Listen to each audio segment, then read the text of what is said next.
Hi Amanda, this will be some midterm video feedback for you, and I'll focus on the print ad for Amethyst Bay.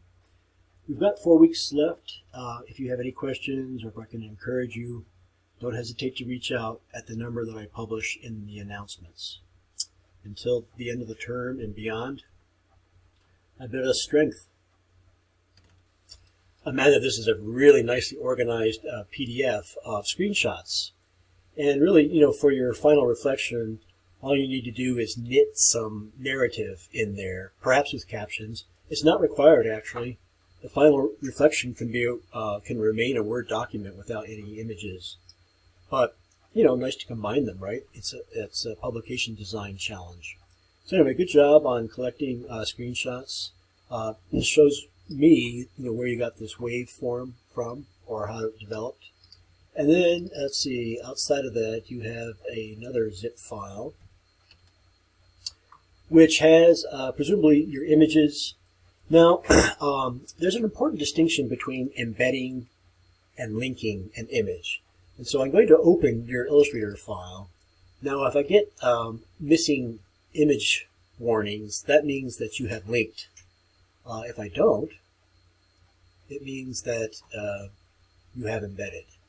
And so I'm not, this is, oh gosh, that was Gabriel's in this class. He did not embed, but I see that you have. And how nice, often the, workspace, you've got a whole array of the logos. So you could, presumably what you were doing is, oh, how does this one look? Or that's really nice. That's like having a palette, right? Okay, so I'm going to zoom out. I'm sorry about all the visual noise here, but it's helpful for me to see it with the Illustrator interface around it. Okay, and I can see what your file structure is like, which is great. And I can see that you've got everything on its own layer. I like this. Is there a glow around it? I like those crystals, and in them being in the foreground, I think, gives it quite a bit of depth. I don't know. Nice. You've obeyed the trim, so it doesn't look like you're going to lose anything important.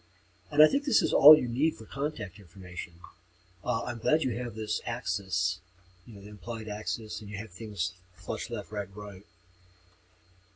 Now, there's many refinements you can make to typography. One of them is taking lining figures, which is what these are, and making them, perhaps a point size smaller.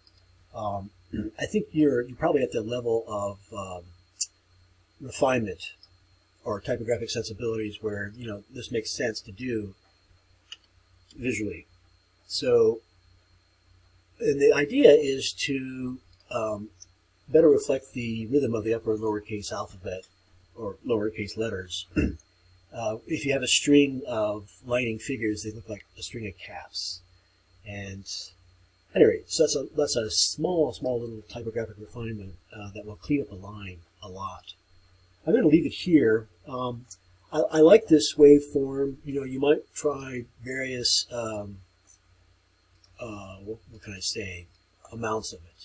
Maybe, I don't know, would more of it be better, any better? You can also, well, I don't know.